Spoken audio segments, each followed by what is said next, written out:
Hey YouTube, this is Nashtaters. Welcome back to another episode of War of Divisions.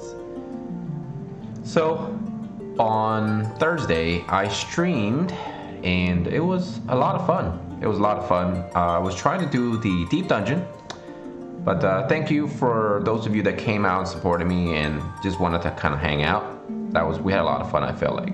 I think in the beginning we're doing some arena and I was getting made fun a lot of because people were saying you have really terrible units. What the hell is the matter with you? Why are you using these crappy units?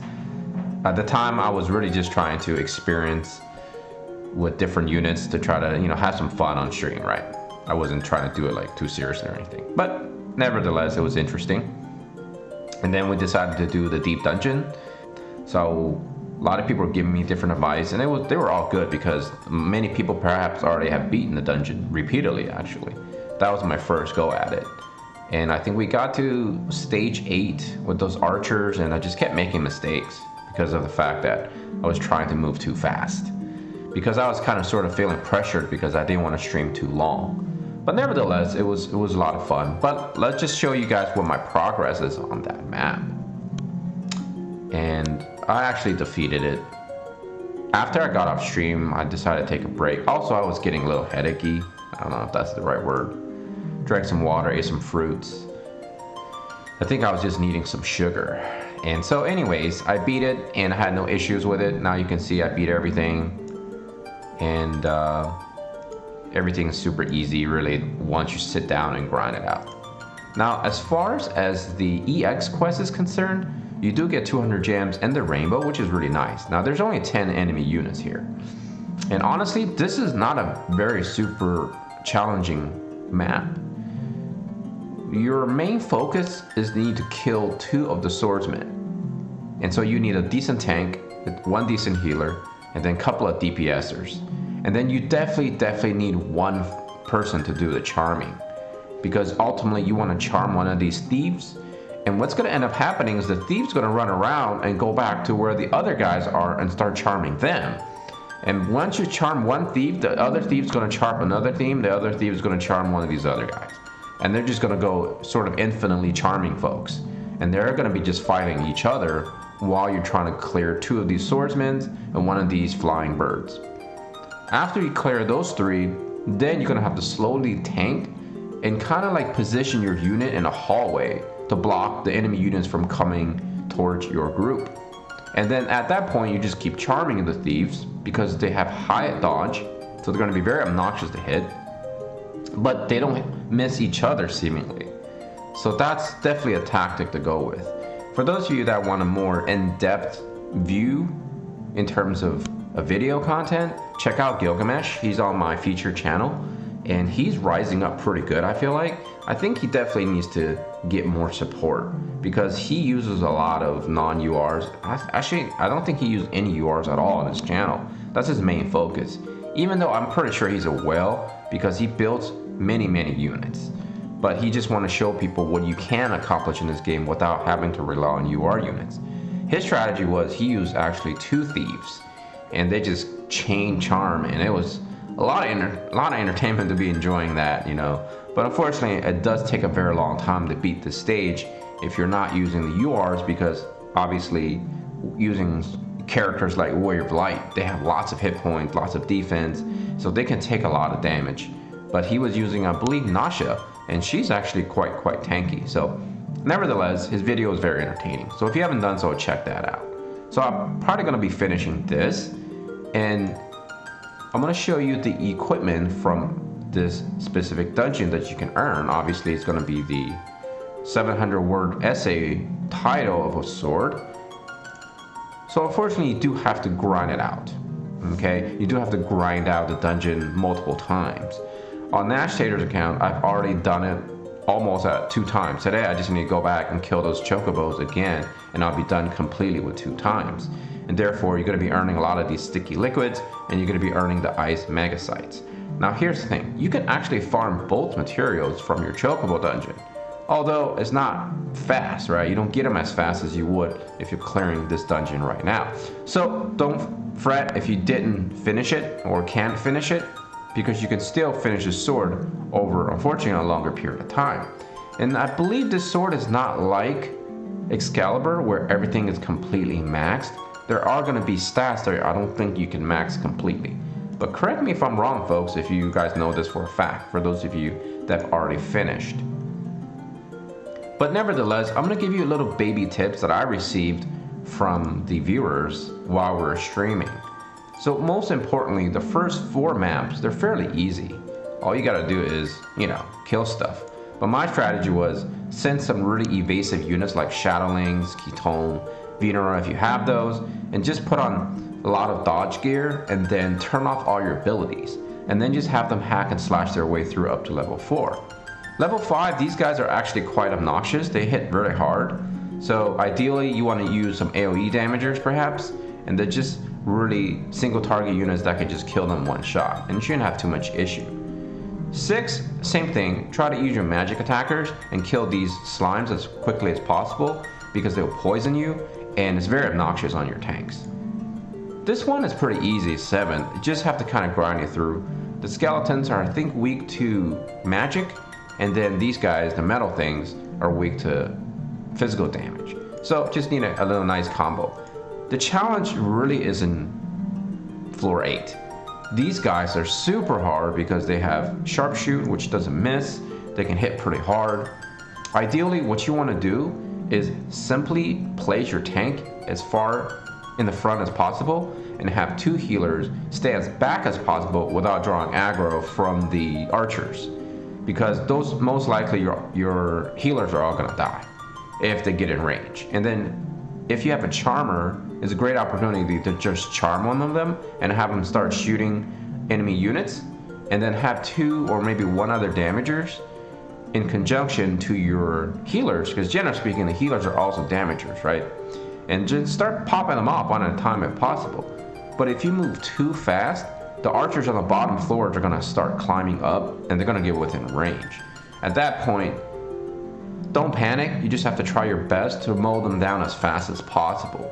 I use Orlando, but you can use pretty much another bruiser that have some sort of AoE attack, and therefore you can actually grind them down fairly quickly, and it does require a lot of patience. In my opinion, this is definitely the hardest floor.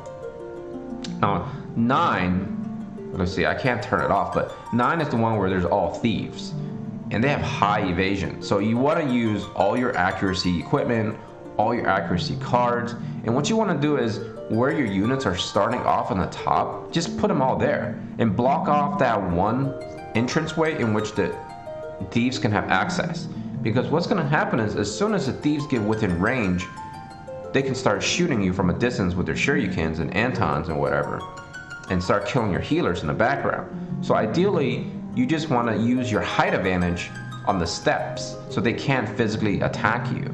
So place 1 tank on the very top and place another high damaging, high accuracy unit such as Orlando or another slash attacker, and equip them with the, I believe it's the R, the rare vision cards that gives you lots of accuracy, and then just start chipping away. It's not very challenging at all. In fact, I think floor 9 is a lot easier than floor 8. Now floor 10 is actually a little bit challenging in the beginning, and for a lot of people you might have to actually use multiple teams. But the big thing is you have to kill the 3 yellow chocobos. And what's going to end up happening is don't move your units. In the beginning, position your units right in the beginning where they normally would be standing, and don't move forward. One of the red or the black, if not both, will start moving towards you. Try your best to kill them off as fast as possible. I would highly suggest using 100% hits like sharpshoot, holy, and to get them down as quickly as possible. And then those 3 yellow ones are going to start coming down. But all the other ones are not going to move as long as your units don't move across where your starting tiles are. So at that point, start trying to chip away at the yellows. Bear in mind, they do heal each other. So concentrate fire on single targets and kill them one at a time. Once you get rid of all the 3 yellow chocobos, the rest is fairly easy. I also recommend using charm units. So if you have 2 squads ready for this, perhaps have a charm unit as on the backup team or charm unit on the front line in the first squad. But I think it's better to try to kill the 3 yellow chocobos with your guaranteed hit spells. So you might want to take a full squad of tanks, healers, and just damagers. And then the subsequent squad, if you can't finish the rest of the chocobos off, use charmers, because these purple ones and red ones, they have range attacks and do tons of damage. So if you can charm them all, by the way, they're really easy to charm, then they're going to start killing each other because they do so much damage to each other. So I think that's a solid strategy, and I'm learning more and more that this dungeon is really, really fun, okay? I love Final Fantasy Tactics. I love the Deep Dungeon back in the days, and I think this brought back a lot of memories, and it was kind of challenging too, and I had a lot of fun streaming at the same time. And I think the biggest thing is try to build charmers. You need to work on Steel Heart. Steel Heart is definitely a must-have skill. And try to build maybe 2 or 3 thieves even, so you can have multiple squads, at least giving 1 slot per squad to utilize one of your thieves to do charming. It's so satisfying to watch enemy units killing each other. It really is. It's very entertaining. So definitely don't sleep on your charming, and I think you can really take any thieves in this game and make them very useful. In fact, I want to show you that my unit, for charming purposes, is Zazan, and he's not even level 99, and he took a couple of hits from the sharpshooters and he didn't die. But if he takes consecutive shots, he will die. So I think that's one thing to keep in mind. I think the best thief in the game obviously will be Ziza, because she has more hit points, more defense, etc, etc. Another one you want to consider would be, of course, Vadim, and then of course a lot of people really enjoy the light thief, which I don't know if I have. Do I have him? I do, okay. Vistral, whatever you want to call him. He's another worthy unit to building, because he'll have a little bit more hit points and etc, etc. But he's going to be a really good unit to play around with. And then of course you also have Mia, which will be another unit you can build in terms of not spending as many rainbow fragments of thoughts, right? That's like the biggest thing that's preventing people from spending and building these lower tier units in terms of rarity are gonna be the fact that they are still requiring rainbow fragments of thought. But the game is well streamlined. Everyone are hastily trying to build all their UR units.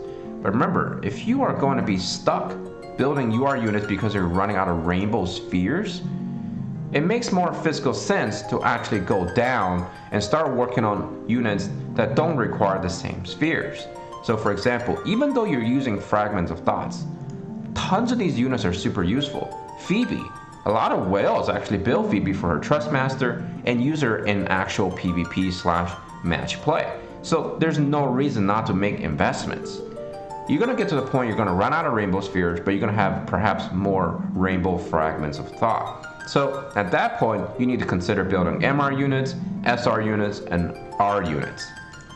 So I think this Deep Dungeon, just like the Porcelain Tower, is educating the community more and more that don't rely solely on UR units. Spread your resources around.